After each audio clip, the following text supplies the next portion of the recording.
and you might get a thing on your screen. We record. A lot of people register, but things come up at the last minute and they regret not being able to join in. So we record all the programs and post them up on the OregonCarvers.com website.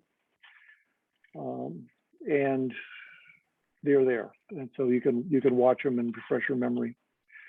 And for those of you that last joined, if you could rename yourself and put your city where you live, that would be helpful. I have a couple announcements. The next month's program is being coordinated by Roger Crooks, who's here. Roger is the vice president here of our club, past president of the Guild of Oregon Woodworkers, and the president of the Woodturners, the Northwest Woodturners, and the captain of the Art and the Pearl for us, man of many talents. But he's coordinating the pyrography program next month in October. Our programs are always the second Tuesday of the month at 7 o'clock. And he arranged for a guest presenter from Texas. So I'm going to call an official meeting of the Oregon Carvers Guild to order so that we can have this an official act. And the purpose of it is to elect Jim Spitzer to be on the board of directors to serve as in a role called sponsor coordinator. And what that means is recruiting and supporting the main suppliers that we have that are important to the club. And that means locally in Portland is Rockler Woodcrafters and Woodcraft. But it also includes wood suppliers that we have, Crosscut and Hardwood Industries, and there are some remote ones. Jim is a long-term member of the Guild of Oregon Woodworkers. He's been active as a carver and as a woodworker. He's done a variety of roles. He's retired, ex-Coast Guard, lives in Portland. He's contributed to the newsletter quite a bit, and it's got a natural bent toward relating to the suppliers. So I'm going to move on behalf of the board that we elect Jim Spitzer to the board of directors as sponsor coordinator. Is there a second? A second. Okay, thank you, Terry. Is there any questions or any discussions about that?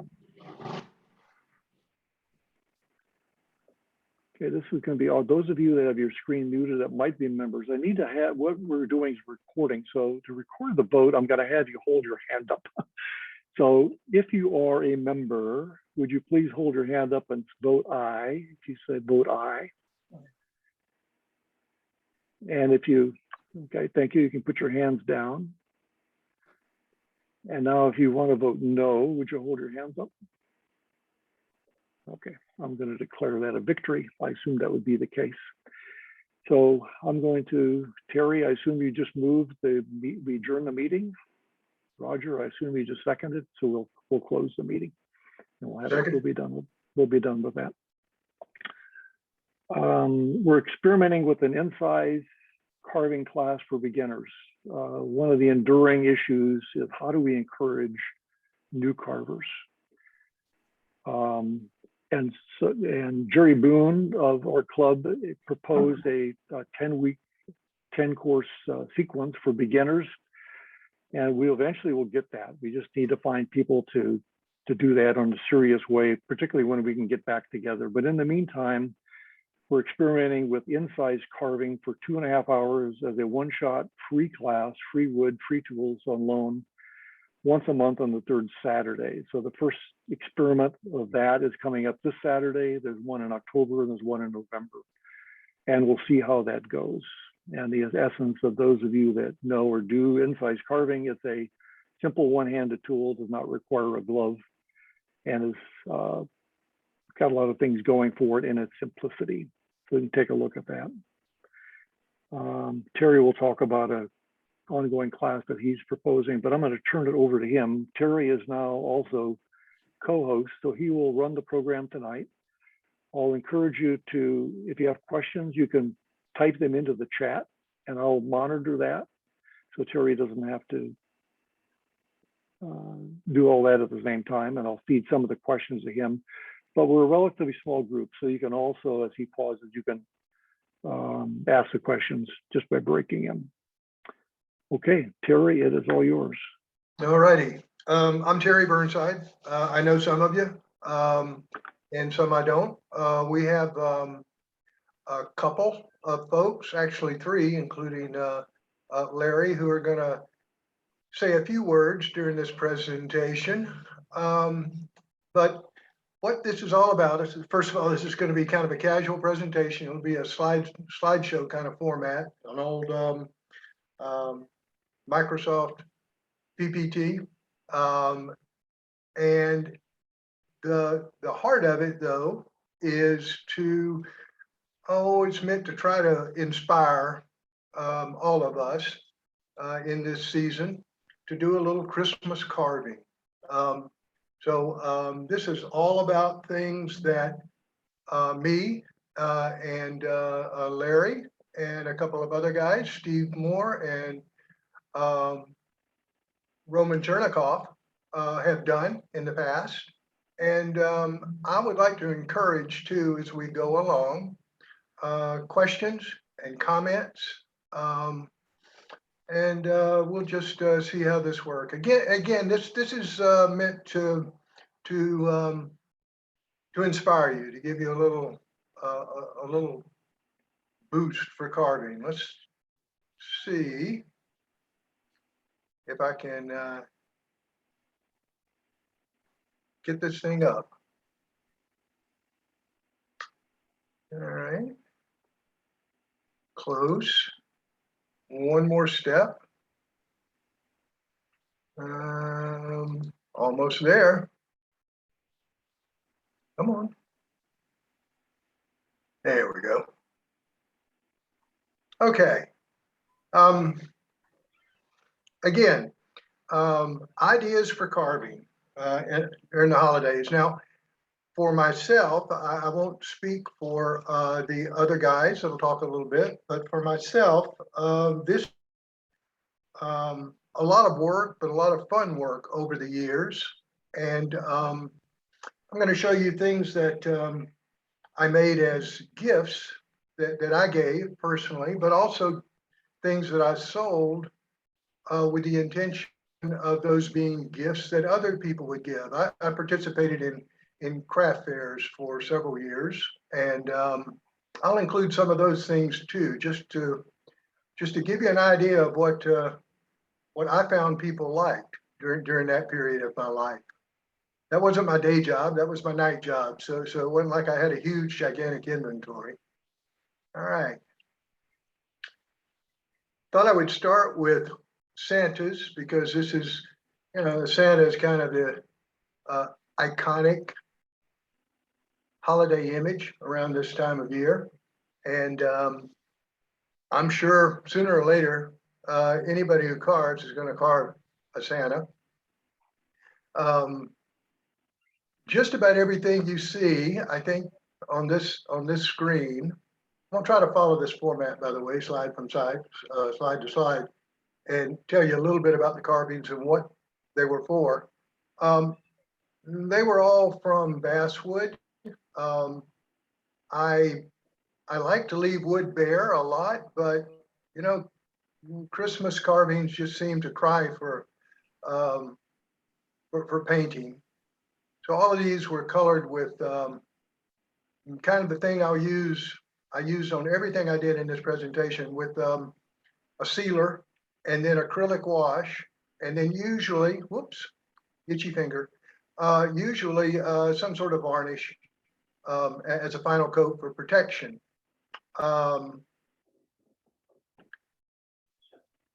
think the ones in the upper left I carved for a craft show, and they were set out on a table, and there's some other stuff behind it that I carved too.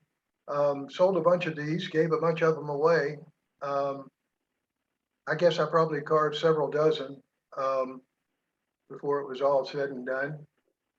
The Santa Clauses, I believe, were all done for one relative who is kind of a Santa fanatic. Size, these pieces ranged in size from about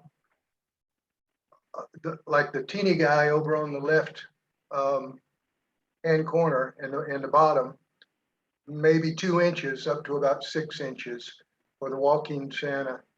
in the upper, not the extreme upper right, but next to the Aged Santas. So my Santa Clauses. By the way, again, I'll pause just a little bit at the end of a slide and give you a little opportunity. If you have anything to say, a comment or a question, please feel free, or use the chat and write to Larry, and we'll pick up questions as we go. You can make this interactive if you wish. Terry, we had one question about whether it's okay to take photos of the artwork that's being shown. Oh, absolutely. Well, those are all mine. You can take photos. I give you permission. You don't need any more than that. These are also mine. You can take pictures of these.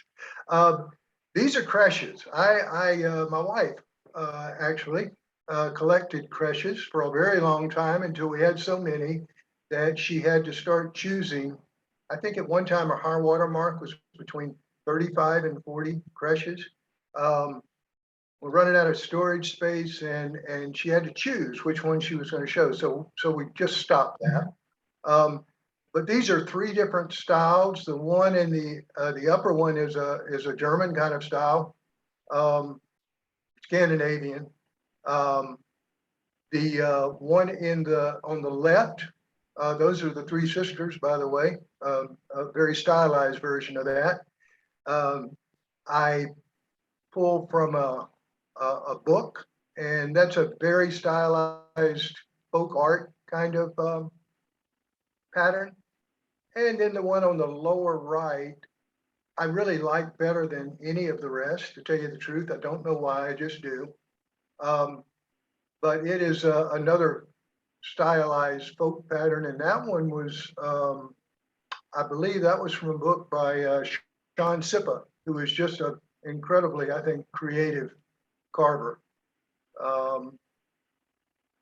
Painted the two on the bottom. I thought the one on the top should just be left with a wood tone, so no paint on that one. The creche thing, the reason I call these serialized carvings is because that's exactly what I did. It was like a serial movie. I started with a core set of carvings, let's say the baby Jesus and Mary and Joseph, and then every year I added a few pieces to it. So each one of these carving sets stretched over probably 3 or 4 years before I was finished with it. It wasn't that I couldn't do them all at once. It just seemed like a kind of a fun thing to do, and another surprise Christmas present. Which pieces of the creche was Terry going to carve this year? So, and again, if you have any questions, let me know. These were all basswood too, by the way. My favorite wood just for general in the round kind of carving, because of the grain and the ease of carving, being a relatively soft wood. Okay, this is what I'm working on now and will last for a long time. Another gift, the Ark, of course. And with this one, my core carving was not a carving at all. It was the Ark itself, which actually took a little bit of design and just old-fashioned woodwork, to tell you the truth. I used a lot of supplies from dollhouse building kits to make this. Yeah. This one will go on for a while. Again, basswood, everything, including the Ark, except some of the trim on the Ark, is basswood. And of course, and I've had fun painting these. They're smallish, the animals, and they're really fun to work with.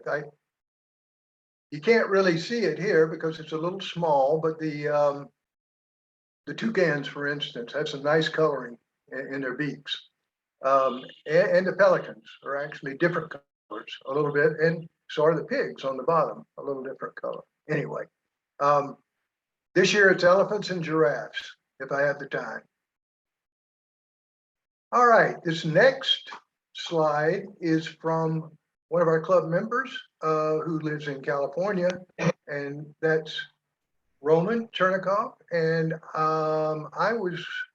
had asked Roman if he would like to say a few words about his carvings, and I believe I saw him out there in the gallery. So Roman, if you'd like to talk about these pieces a little bit and why you carved them, who you carved them for, how you carved them, or any other comments you might have, please feel free. Hello, I like doing chip carving, and I'm proud to share some of my free patterns like this. This in the middle, the Christmas tree. Nobody carved a tree like that before. I designed that pattern, and you can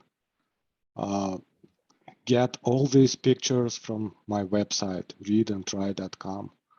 You can print it and carve it. So this pattern with this size is designed to be carved on a 1/4 inch thick wood, but you can enlarge it for thicker wood or something. Sometimes I paint my chip carvings, and you can see on the left top corner 3 Christmas tree carved like that. I usually carve them on the border in bulk that we can see at the right side, and then just separate and make a magnet on that. You can see that on the bottom right corner. You can decorate the other side with painting and pyrography, or you can just insert a small magnet there. I also turned a Christmas tree and a snowman. You can see these pictures on the left. It was hard to paint that turned Christmas tree, and I made bottle stoppers out of them, these kind of Christmas ornaments. So I used the pyrography to separate the fibers. I used a small skew pyrography tip to outline the borders where I would like to paint. So when I painted with acrylic wash, it didn't bleed through those lines. Again, if you go to readandtry.com, you may see a lot of different chip carving patterns and projects, and no ads, it's free. Feel free to use it. Thank you very much. Thank you, Roman. We appreciate it. Terry, there was a question about what do you mean by acrylic wash? I found that you can very easily paint too much. Colors are too deep, too dark with acrylics. So a wash is a little bit of acrylic and a lot of water. Mix those two together, and regardless of how I mix my paint, if I'm making colors, the last thing I do is take a little bit of whatever paint, just the pure paint, just a little bit of it out, and put it into a small pool of water and dissolve that. And then if it looks too light, I add a little bit more. So that in itself, that is the wash. And then I paint that lightly over the piece once I've sealed it. I do that in layers if I need to, because it's easy to add paint, but it's very difficult to take it away. So that's what a wash is. A little hint, carving actually is a great, the carving itself can be a great aid to painting while you're doing this wash. It's really runny, right? Because it's very watery, has a lot of high water content. But the lines that you carve, the lines that you put into the wood are natural barriers, or can be if you plan your painting and your carving right, can be to the paint itself. So you can use your carving to paint inside the lines, so to speak, with this wash. All righty. Is that a big enough answer? I can talk a lot more about it if you want. I can add how I used acrylic paint for these paintings. Please. I usually dilute the acrylic paint with 1 to 10. So if I use 1 drop of paint, I put 10 drops of water. So that becomes an acrylic wash that is very basically diluted paint. And if I would like more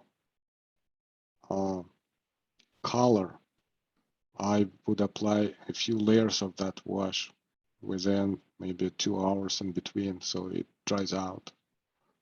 And yeah. All righty. Thank you. Okay. Any more questions right now? Nope. All right. Here we go.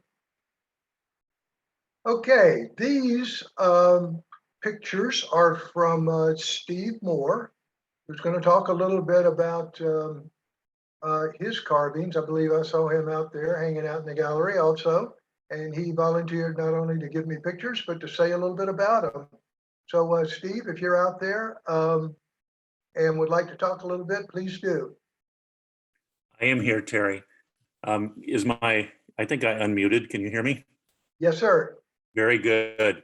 Well, these are, we're actually kind of homeless right now. We sold our house of almost 30 years this spring. And so everything got put into storage except a small amount of stuff. And now we're living at a cabin at the base of Mount Adams while we're looking for a new home. So what that meant is that all of our Christmas decorations were also packed in storage. So when Terry asked me for some photos of some carvings, I didn't have anything to photograph, but I looked through some photos that I already had, and these were the 2 that showed up. So this is all you're getting from me tonight. The first one, the Santa, is one that I carved many years ago. It was one of my first in the round carvings. And it was done in a class over at Heritage Studio Arts in North Plains. And I believe Jeff Harness carved the faces for all of us. And then the rest of the carvings were done by the students. And this was all maybe a 4 or 5 hour class or something of that nature. The carvings in basswood, 6 or 8 inches tall, perhaps. And then we took them home, did whatever finishing we were going to do, and then painted them if we chose to, which I did. And you can see after listening to Terry's discussion of acrylic wash that I didn't use a wash. So it's straight acrylic. And so that's the look that you get apparently. The second piece is one I carved a couple of years ago. My wife, and by the way, my wife collects Santas. So this Santa figure is now part of that collection. So it shows up every Christmas. But the second piece is a gnome, and I'm calling that a holiday gnome. My wife and I visited a few of the holiday fairs that are around the area, and we saw I saw a number of gnomes made out of fabric, a number of them knitted, a variety of different types of fabric gnomes. And I thought, well, I should be able to carve something like that. So I went home and I found an old chunk of fur dowel. It's 3 or 4 inches in diameter, and the gnome is probably maybe a foot tall or so. And so it was interesting carving the fur. I used a draw knife and a spoke shave and traditional carving tools. And so it's also painted using just straight acrylic. The facial hair came from one of my sister-in-laws who is a spinner. And so it's natural wool. And then I got a couple of just small spheres that are used for toys, and used some dowels and glued those in. The one thing on you can't see it from the photo, but I put a couple of small I don't know, decorations in. So the lower back of the gnome's hat has a crescent moon carved into it, just kind of hidden away there. It's colored the same as the rest of the cap, so most people don't notice it. But my wife seems to like it and has now requested an additional gnome or two. So I may be working on some of those this holiday season.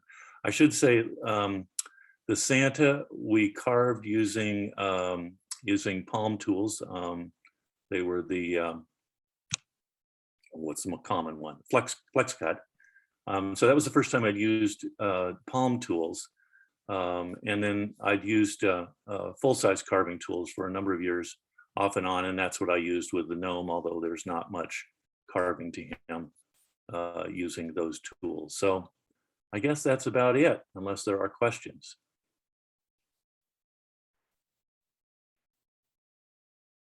All righty, thank you, Steve. I appreciate it. Yeah, I like, you say Jeff Harness carved the faces, huh? Correct. This was a beginning class on figure carving, and I think, and rightly so, that he figured that the face was going to be the most challenging part, and so he just carved the faces and handed the pieces to it. Yeah. All righty. Well, thank you a lot, Steve, and thank you for sharing with us. All right, so this next page is not very Christmassy at all, but these are all things that I've carved as gifts for people. Now, I still have a lot of them because there was a large number of them that were carved for sale, and they ended up in a big tub that I have, and didn't come out. The walking sticks, big staffs, were probably the best seller of anything I ever carved. I guess I sold 60 of those maybe over my period of sales. And it's really interesting. And these were all during I never sold outside of the Christmas season. So the months of November and into early December in local craft fairs. But people love to hear stories about where the wood came from. That was an important thing.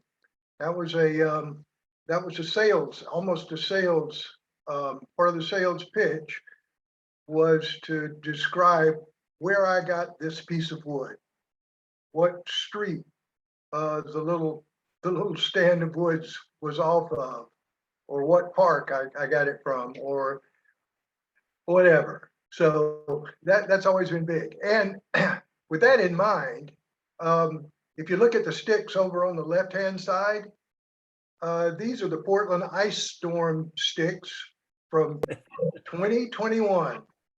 Those are from limbs that fell off a tree at a park right down the street from us, a couple of blocks down the street. And the stuff laid around on the ground for not days, but weeks. And I decided I would help them clean up that mess and liberate a few of the sticks, so I did. And I believe it's called hornbeam, European hornbeam, and it's nice, tough but flexible wood. It was actually used for the yokes that went around oxen's neck, so it's very strong wood too. Anyway, that's another story. That's all way off point, but I just thought I'd tell you that. So that wood is found wood. I do a lot of stuff in found wood, or I did in the past. I have things all over the house that I've carved from everywhere in the lower 48, just about. When we go on vacations, I pick up little pieces of wood and carve them into something. The two funny looking things in the middle, I just did for this house. So it was a gift to myself. The only thing on here that wasn't made for sale for someone else. They're a cypress knee, the light colored one, and cottonwood bark, the dark one. Both of them finished naturally. Neither one of them even stained, just varnished. The funny looking face guy, I've sold several of those in craft fairs. This was one that I ended up, it's still in my inventory when I stopped doing that. So I kept it. I kind of like this one anyway. It's pretty tall. It's about, I'd say close to 3 feet tall. And cypress just makes a good wood for extemporaneous carving, because you can use the little the knobs and the lumps that come out of the wood for inspiration. The ones on the right are cottonwood bark, and those are traditional wood spirits and gnomes.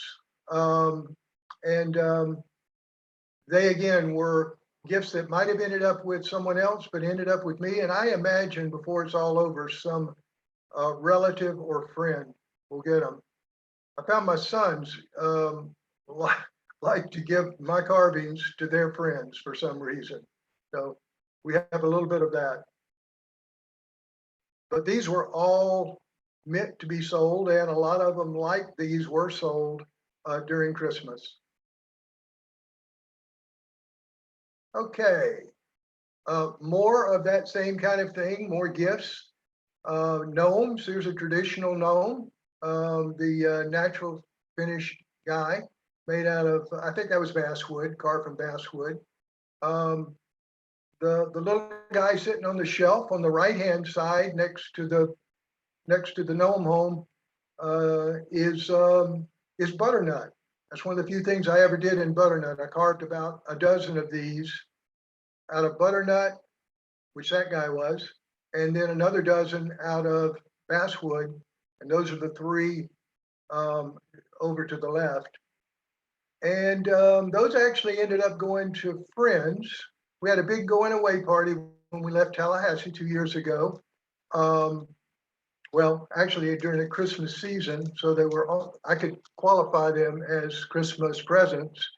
And I brought a basket full of these and asked everyone to pick one, and just to remember me by. They make really good house spirits, great protection from all sorts of things. And the three gnome homes, the two on the far left and the one on the far right, these whimsical houses are carved from cottonwood bark. And when I'm in the mood, that's absolutely my favorite thing to carve and my favorite wood, because it's super soft. Well, sometimes actually a little too soft. I end up gluing a lot of stuff back. But it finishes well, and you can put some amazing detail into it. So, all right. There aren't any questions. If there are some questions, I'll pause here and answer them. If they're not, this was from some pictures, this next slide that Larry gave me, and they're all pictures of work that I believe that Mary May did. I think, Larry, correct me if I'm wrong, but I think that's true. Yeah, let me just comment on that, Terry. All right. Mary May has several hundred video projects on various themes, some beginner, some intermediate, some advanced, and every year she does one Christmas themed project, and she has this photography gallery on her website that shows these individual projects. Each one of these is backed up by a video of some length, a half hour or an hour or more. And she shows how to carve and how to finish them. And she's a great resource. These projects are not free. She has on her website 8 beginner projects that are for free. You just sign up and give her your email address. If she doesn't abuse it, then you have access to that. But for $15 a month, you can join her school, and it's month to month. So you could join for a month and then drop, or join and then drop and have it go for a month, and you could download the video or videos and get access to these projects. And I find her teaching style to be very effective, and her online videos to be very succinct and helpful. And it's a good way, if you need to crash and get something done, a good way to learn. We've had her out to Portland twice, and I suspect we'll get her back in the next couple of years. And that's it, Terry. All righty. Thank you, Larry. Okay, now these were all presents I did for different reasons. And they were all delivered at Christmas. So I guess you could say they were holiday carvings. All of the green men were carved for relatives out here in the West, in the Portland area mostly. I gave them some pictures of patterns and asked what they'd like. They were all a group of women who helped us with a couple of showers and a wedding. And so I thought I would do something special for them. Those, by the way, were all except for the dark guy that's in the middle, that's got, looks like he has oak leaves, were all from patterns from various books on green men and wood spirits. And I think at least one of them is from Chris Pye, and another from maybe Laura Irish, but I'm not sure, and Sean Sippa also. The walrus and the rabbit, the white rabbit, both from Alice in Wonderland, are both from patterns from a book by Sean Sippa on Alice in Wonderland, a carving book. And my daughters were in a play at the time, both of them, an Alice play, and gave them those for Christmas to remember that play by. And the guy on the very far right is a Pasco pirate. Pasco High School was my high school. That was in Florida, just north of Tampa, little town called Dade City. And I did that for a friend from Pasco that I played football with. In fact, my name, Terry, comes from the comic strip Terry and the Pirates, which was which has nothing to do with his carving, but that also was where my mom and my dad went to high school before me. So these are all gifts that have meaning, and I hope I'll remember them for quite a while longer. All right.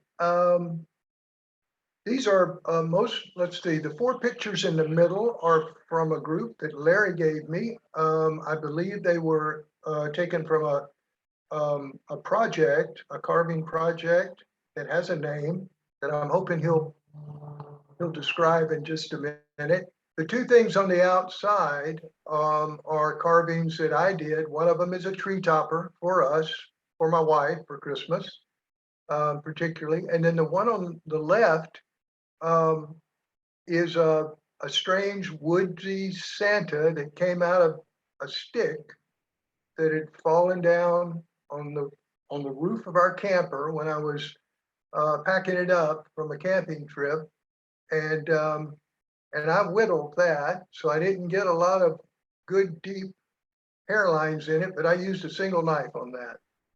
So, Larry, could you talk about the the provenance of these carvings Yeah, that are in the yes. middle? Yeah, let me do that. The angels on the lower left are Max Sutter's creation. I think most of you know that Max Sutter is the author of the relief carving class that's going on now, and he was one of the co-founders of this carving club, the Western Woodcarvers Association, the precursor to the Oregon Carvers Guild. He carved endless little versions of the that angel, choir angel. That one has an ornament. You can see the chain and the hook on it. The larger angel is kind of a statuette, but it's the same design. It turns out that that design came from a Boy Scout woodcarving merit badge book, dated in the early 1980s in the edition that I spotted.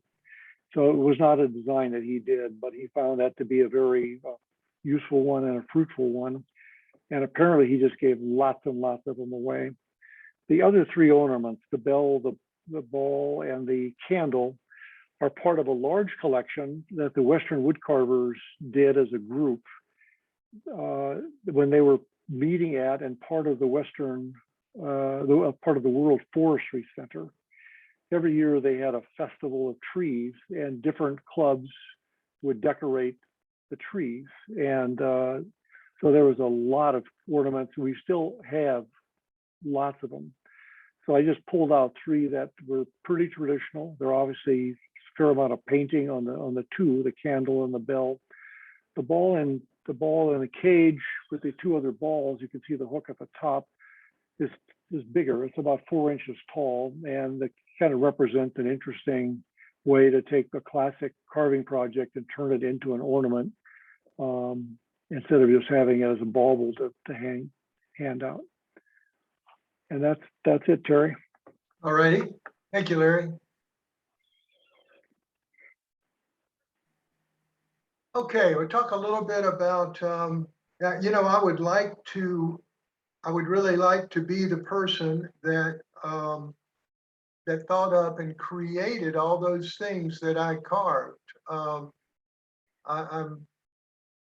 I'm not a terrible carver, but I'm afraid I'm not that creative either. So we thought we'd just show a few of the books that were sources for that information. A group of them, Larry just got as a, I believe was a donation to the club just recently. The ones in the middle are all books that have patterns for those creches, those nativity sets that you saw that I've carved. Up above them, I pulled a couple of Santas out of those. And then the one to the left is a collection, again, by Sean Sippa. And I believe I got that tree topper angel from there. So I guess the idea is that we all have to start somewhere. There's no reason why we can't borrow these patterns from other people. It's good practice, and it gives you a good feel for line and form, and then enables you eventually to create your own patterns. So carving books are have been for me a great resource in my several decades of carving. And many times that was all I really had, to tell you the truth. I have been through most of my life a very solitary carver. Larry, where did the collection of books or this group of books, what collection did that come from? They came from Kelly Stadelman, and let me spend a few minutes talking about her. Steve Moore mentioned Heritage Studio or Heritage Art Studio in North Plains, Oregon. Kelly taught a massive number of people. She was a very significant educator. She is relatively young, but is semi-retired as a carver. She ran this studio in North Plains, and Jeff Harness, when he retired from the high-tech industry at Intel and decided to explore carving, he became a student of hers, eventually became a helper of hers and an aide. And she taught between 95 and 2008 when the recession kind of torqued her life. When she retired, then Jeff Harness took over a bunch of her students and took over. And Jeff is tentatively on the docket to teach another class on painting on our November program on oil painting. And I don't know if that's going to fly or not, because he leads a relatively complex life. So we've been posting that as a tentative program. But Kelly is specializes in Santa related carving. She has a studio now still to die for. Well, she's not teaching, but her studio's got walls of the projects she does. And she texted me a week ago and said, I got a box of books I'd like to donate to the carving library. And would you like to come out and pick them up? And I did, of course. And I ended up with 3 boxes. So a lot of them, and these Christmas related ones we pulled out here, they are available. They're now sitting in my bedroom. So if one of those inspires you, give me a call. We'll figure out how to let you borrow it. They're quite notable authors. Tom Wolfe is a very well-known carver who passed away.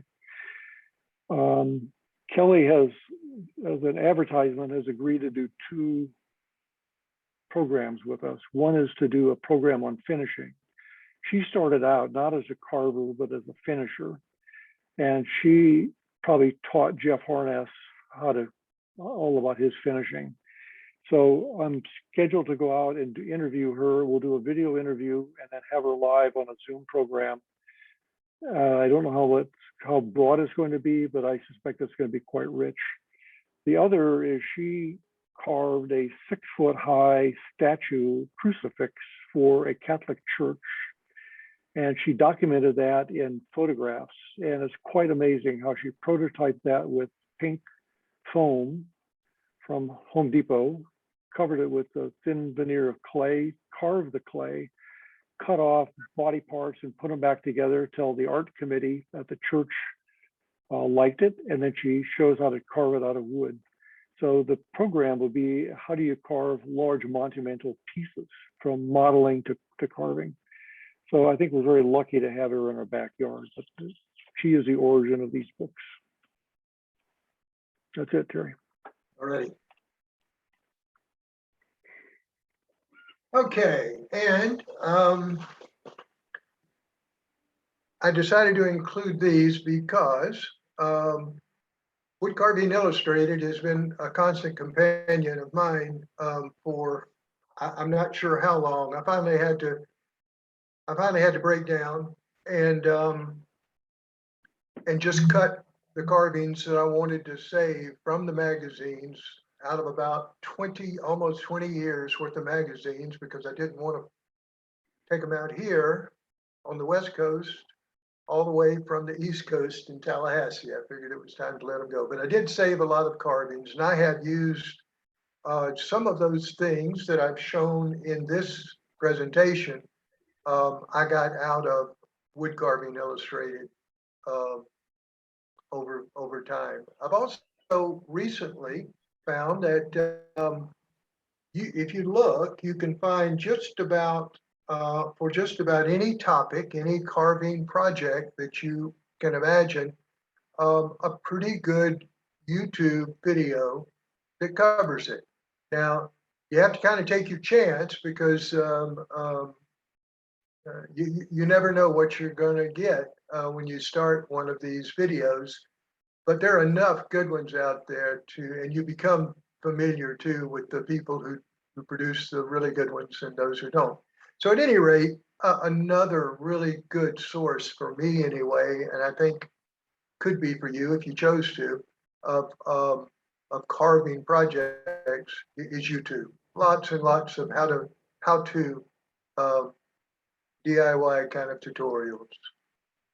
So yeah, I've got two large, very large ring binders full of plastic sleeves that are in turn full of wood carving, illustrated carvings. I probably had 50 pages of Santas just in those ring binders, for instance.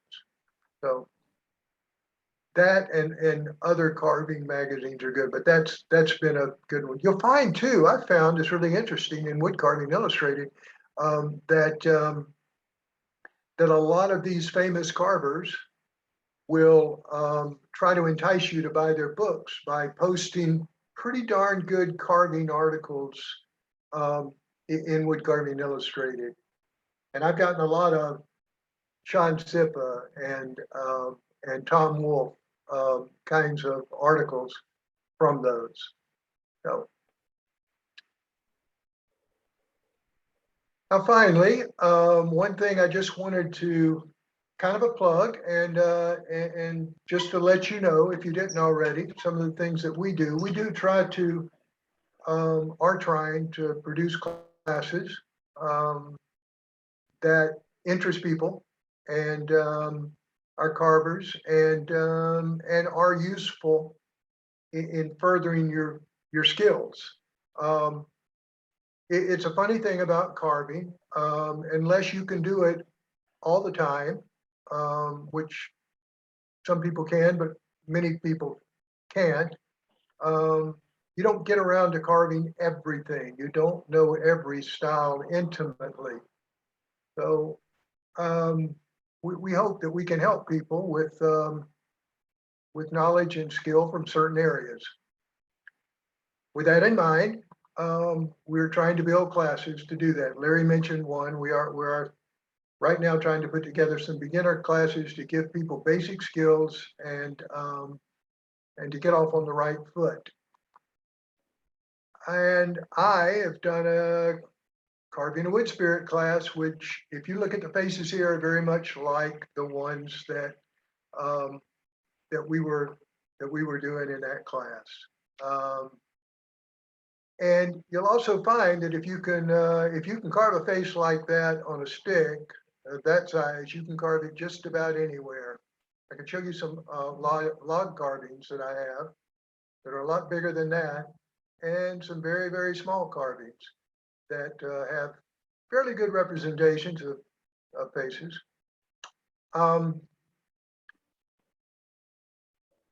Very soon, early November, November 6th and November 13th,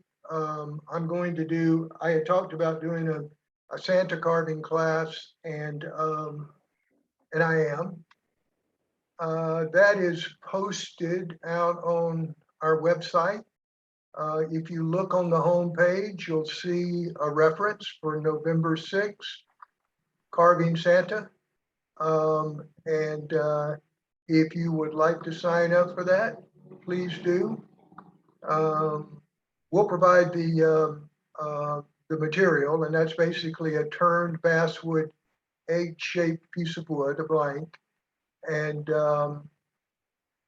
you provide the tools, and I'll describe, if you sign up for the course, I'll send you a description of what is needed.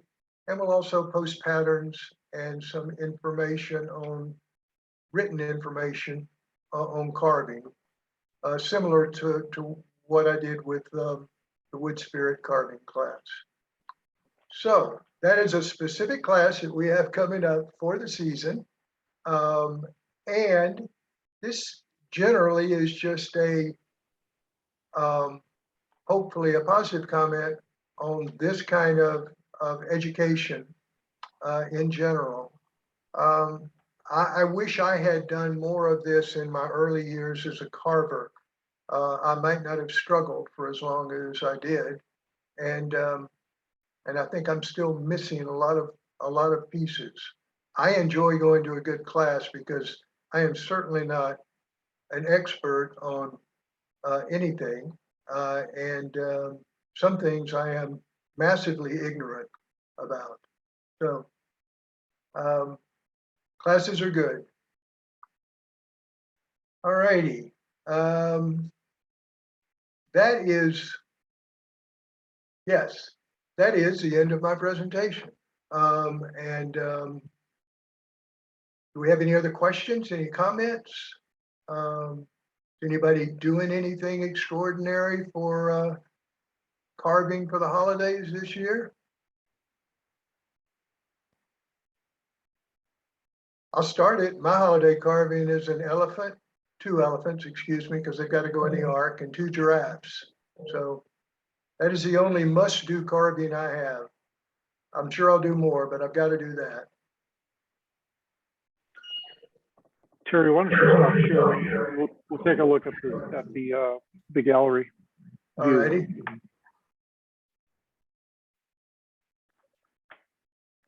Okay, I'm going to remove the spotlight, and maybe you'll be able to see everybody.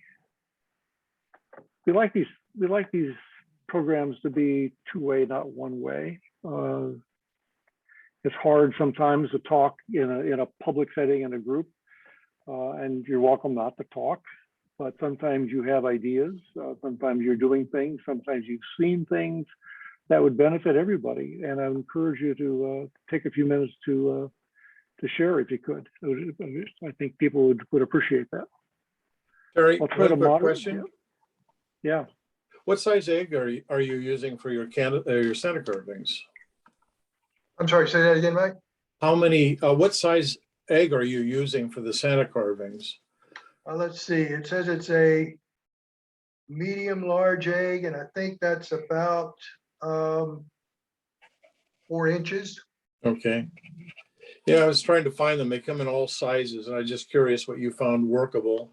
Yeah, well, that I believe that's what those heads that you saw were. They're 3.5 to 4 inches. I believe that's true. Not positive, but I think so. Yeah. Thank you. Roger Crooks doesn't know this. I'm not sure Roger's still on, but we have some turners in our group, and we had not asked him, he had not even hinted, but if we can't, we're a little bit worried about source of supply, but I think we can turn our own eggs if we need them. That we It'd be an can. interest. Yeah.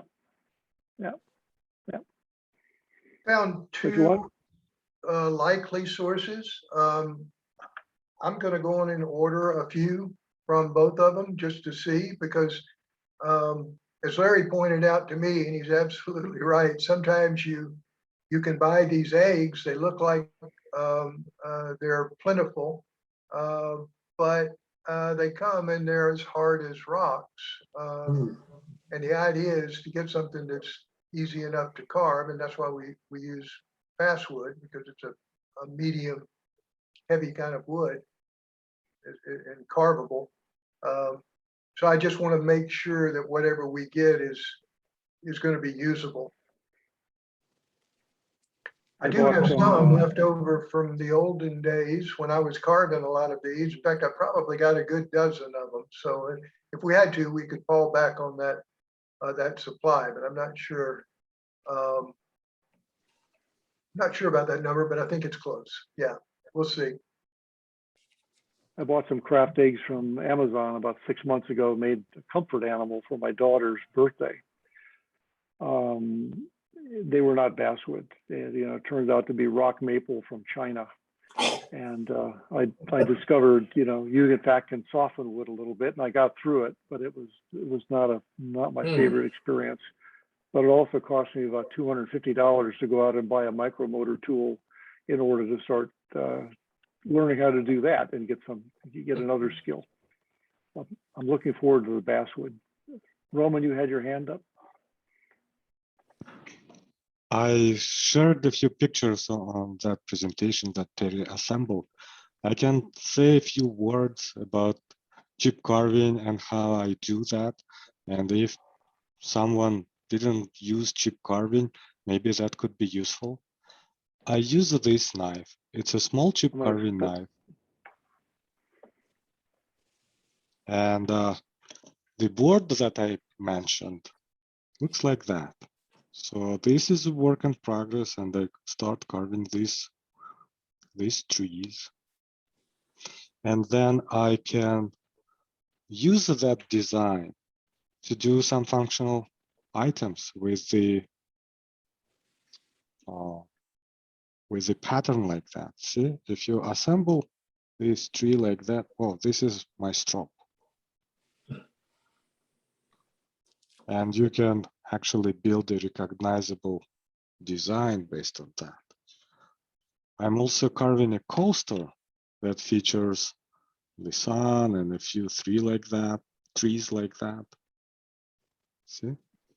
What I would like to say about chip carving, it only requires one knife and it's very safe.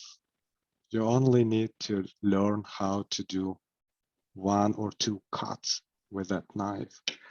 And it's usually like that. You may see some videos on YouTube. What is important before you start carving a project like that, try using a practice board. You can draw it yourself just on a scrap wood and try very different designs. These are traditional designs. And if you go to my website, you may find more information about those. Chip carving is a very traditional art. It comes from Nordic countries. People usually decorated functional pieces like benches, spoons, picture frames with chip carving, spin wheelers for wool. And please explore that style of carving. So I hope you will enjoy chip carving. Thank you. Thank you. Roman has volunteered sometime in the future, but not too far, hopefully, to do a program on chip carving and everything he's learned and the different styles of doing that. He's quite a resource. Even though he's in San Jose, we're happy to have him and all the others that are living outside the Portland metro area. So thank you, Roman.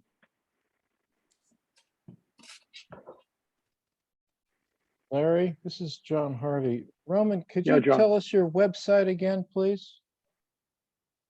I'll put it in the chat so I could copy it down. Yeah, let me Take post. a look at it. I will post it in the chat in a second. Thank you so much.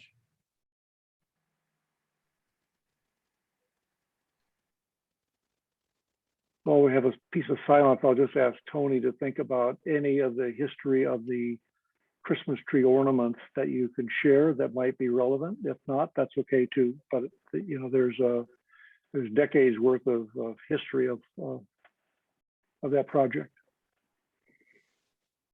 Anybody else carving things for Christmas? Thinking about making things for Christmas? Yeah, Made. I've got one. made things? My family endures me pretty well. I don't think I can get this up where it's not too bright. Oh, it's not gonna work.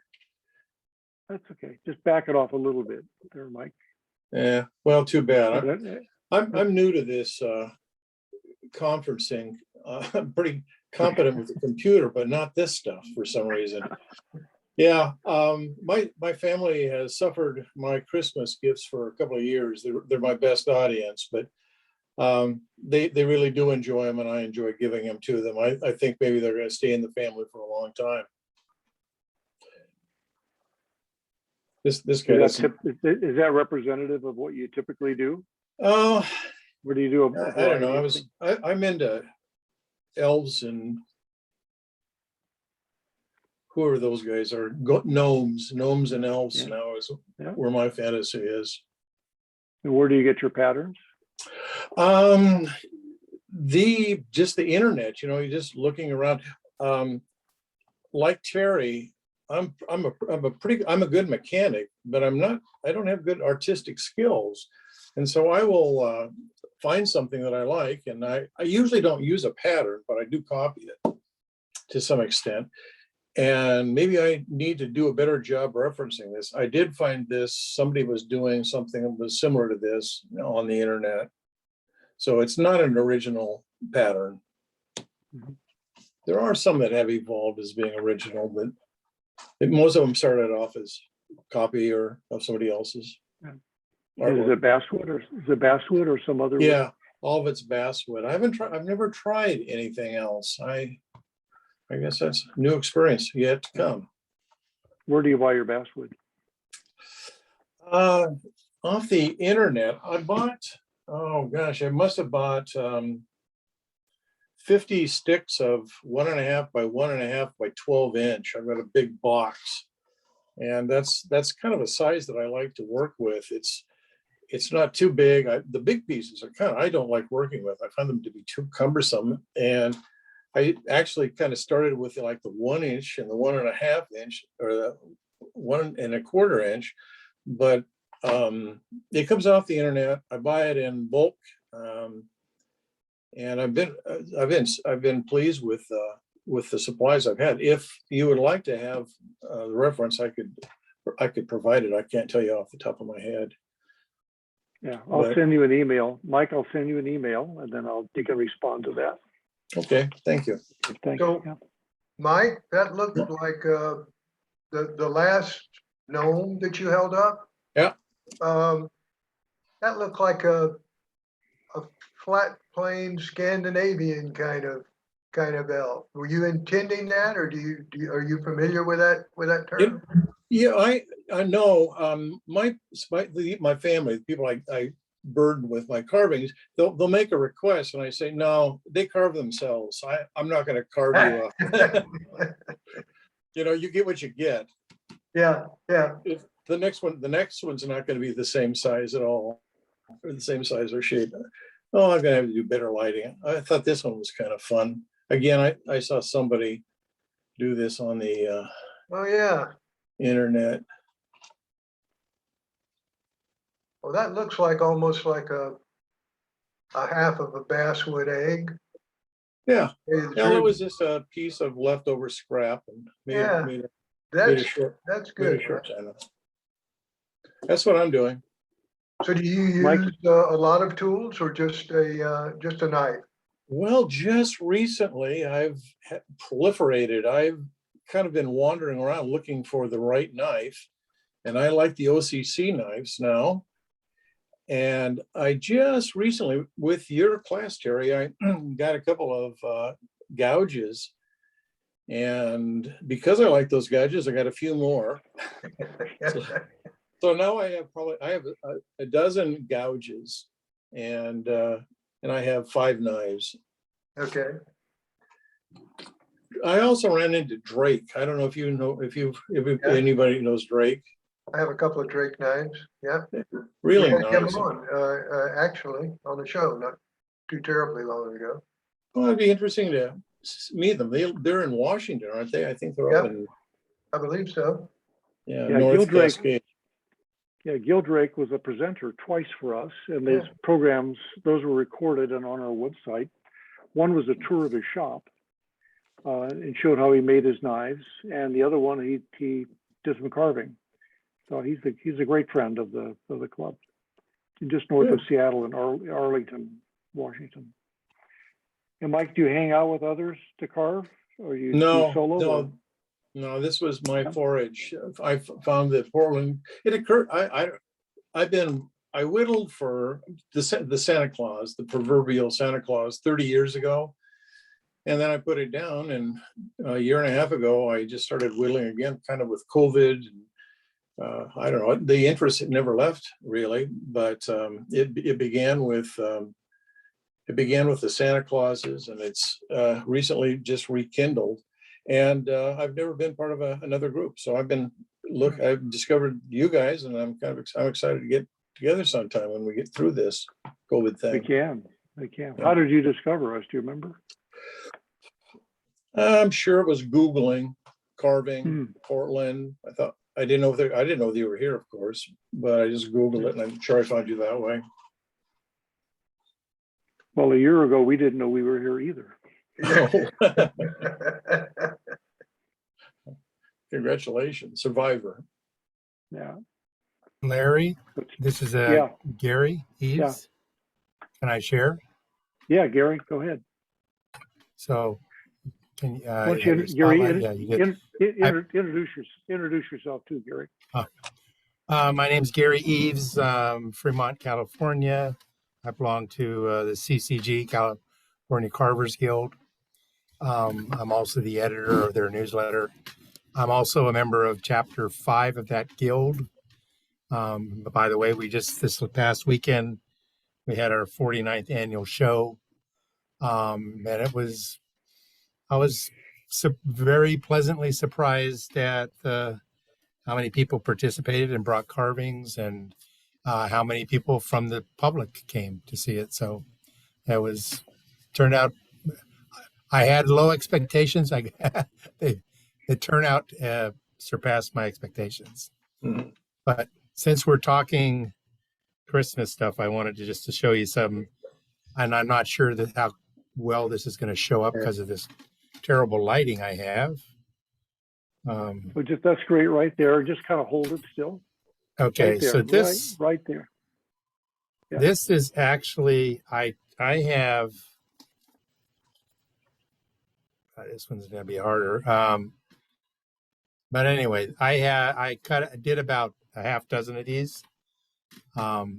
This particular one, my wife painted this one. I told she wanted to paint them, so this says "Merry Christmas" on the back. But she painted this one. She painted, and the point was she decided that, and I apologize. Boy, that light just. That's good. Roman's That's right always there. telling me to do something about the light. But this was her version of a black Santa. Mm. Can't really tell it, but the skin's darker, the beard's darker.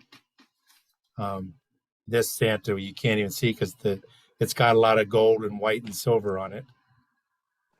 Right there. Yep. Right there. Yeah. So you can kind of see the difference. But this was taken from a pattern in Wood Carving Illustrated. Mhm. And I just cut out a whole bunch of them.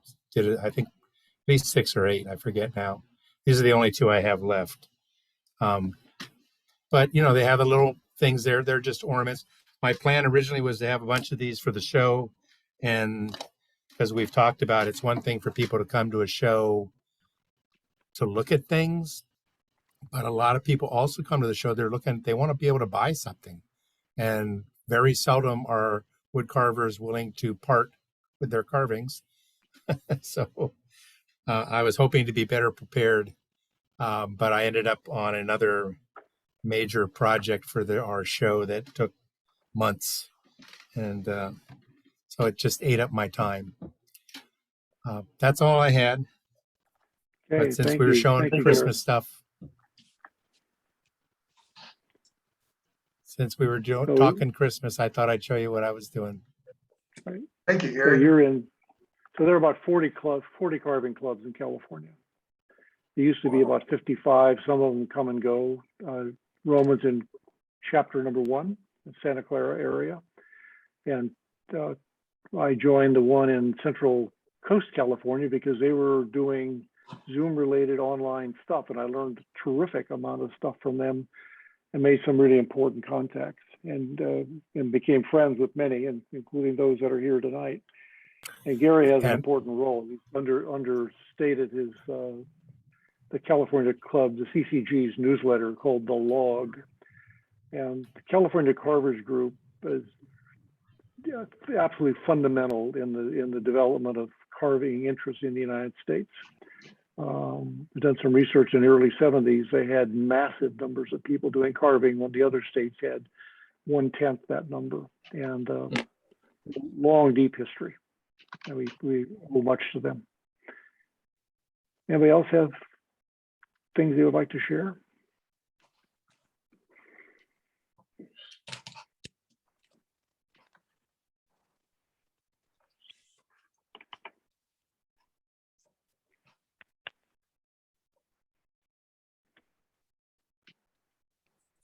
Okay, well, the silence will speak for it all. So thank you. It's getting late, not too late, but thank you, Terry, for putting all that together. It makes it look so easy. Terry is really an incredible teacher. For the Art and the Pearl, we did a whittling project on a small dog, and Terry put together the training handout and the online video, and that's on the website as well. And we'll spruce that up a little bit and In the next newsletter that comes out at the end of September, there will be some links and some articles about that. The original design for that dog, again, it's not a Christmas idea. It came out of the Max Sutter family. Max Sutter's son, John, had another son, Robert, passed away about a year ago, and he had left behind a little dog, and that became one of many ideas on how to on what we could do for the Art and the Pearl, because we wanted to do something relatively simple. It turned out to be not quite as simple as I hoped, but it was very successful. And Terry and a whole lot of others did a massive amount of work to make that possible. Okay, well, we'll call it a wrap. I will, yep. Nope, I was waving by. Thank you. You're saying goodbye, okay. Yeah. Well, Good night. thank you very much. Okay, good night, everybody. Good night, You'll everybody. get an email in a couple days when the video is uploaded. You'll get a notice and any other background information that we add to that. Thank you again. Good night. Good night. Thank you. Good night. Larry and Terry, thanks so much. You betcha. Good night, Steve.